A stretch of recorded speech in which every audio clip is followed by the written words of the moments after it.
আলহামদুলিল্লাহ রাব্বিল আলামিন ওয়াসসালাতু ওয়াসসালামু আলা সাইয়্যিদিল আমবিয়া ওয়াল মুরসালিন ওয়া আলা আলিহি ওয়া সাহবিহি আজমাইন আম্মা বা'দ। আলহামদুলিল্লাহ মাকতাবাতুল আশরাফের দুটি বইয়ের মোড়ক উন্মোচন উপলক্ষে আমরা কিছু কথাও শুনলাম। আমি শুধু একটা কথা বলবো, মাকতাবাতুল আশরাফ ইসলামী ধারার বইয়ের মধ্যে ভালো বই ভালোভাবে উপস্থাপন করার একটা উদাহরণ আমাদের মধ্যে।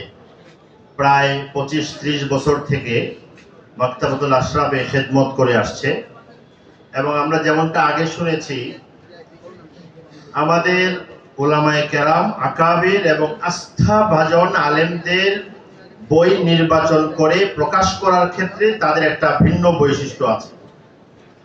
এটা তো আছেই, সাথে সবচেয়ে বড় যে জিনিসটা আমাকে বা আমাদের মতো যারা আছে তাদের কাছে ভালো লাগে সেটি হলো হযরত মাওলানা হাবিবুর রহমান খান সাহেব নিজেও একজন বিজ্ঞ এবং আস্থাভাজন আলেম, কিন্তু তিনি তার এই দীর্ঘ 25-30 বছরের এই প্রকাশনার যে লাইনে যে সফর, এই সফরে, এই যাত্রায় তিনি সবসময় বই নির্বাচন, বই প্রকাশ এবং বই প্রচার প্রকাশের যে দাওয়াত, এই কাজে হক্কানি, রব্বানি, বিজ্ঞ আস্থাভাজন ওলামায়ে কেরামদেরকে মুরব্বি বানিয়ে মেনে এবং তাদের পূর্ণ দিক নির্দেশনা নিয়ে তিনি এই কাজ চালিয়ে যাচ্ছেন। এটা সব যে কোনো দিনই কাজ করতে গেলে, যে কোনো লাইনে এটা বড় গুরুত্বপূর্ণ বিষয়, বিশেষ করে প্রকাশনার ক্ষেত্রে এবং নতুন নতুন বই সাধারণ মানুষের হাতে তুলে দেওয়ার ক্ষেত্রে এটা আরো বেশি গুরুত্বপূর্ণ। এই জন্য আমি বলেছি এই বিষয়টা আমি এবং আমাদের জন্য আকর্ষণীয় উদাহরণ, এটা অনুসরণীয় বটে।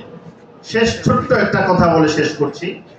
মাওলানা মুফতি মুহাম্মদ শফি রহমতুল্লাহ আলাইহি এক জায়গায় লিখেছেন, ফার্সি ভাষাটা এক সময় ইসলামের দুশমনদের, পারস্যের, ফারেসের ভাষা ছিল, কিন্তু এক সময় হয়ে গেছে আরবির পরে ইসলামের সবচেয়ে বড় খাদেম ভাষা হলো ফার্সি। উর্দু ভাষাও এক সময় ওই ভাষা ছিল না, কিন্তু এরপরে দেখা গেছে উর্দু ও ইসলামের বড় খাদেম ভাষা।